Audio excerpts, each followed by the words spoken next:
65 మంది నిరాశయ వయోవృద్ధులను చలికాలం దృష్టిలో పెట్టుకొని ఒక కూతురులాగా వీళ్ళందరికీ 65 మందిని తల్లిదండ్రులుగా భావించి వీరికి బ్లాంకెట్స్ అలాగే వీళ్ళకి షట్టర్స్ డొనేషన్ ఇవ్వడం జరిగింది. Madam thank you so much. Thank you so much. Thank you madam.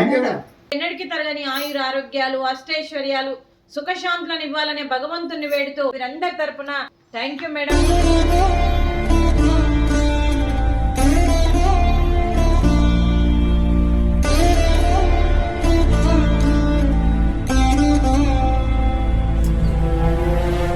Janaki గారు 50 దుప్పట్లు మనకందరికీ చలికాలం అవసరం అని చెప్పేసి స్పాన్సర్ చేయడం జరిగింది. ఇలాంటి సేవా కార్యక్రమాలు గతంలో కూడా మనకి జానకి గారు చేయడం జరిగింది.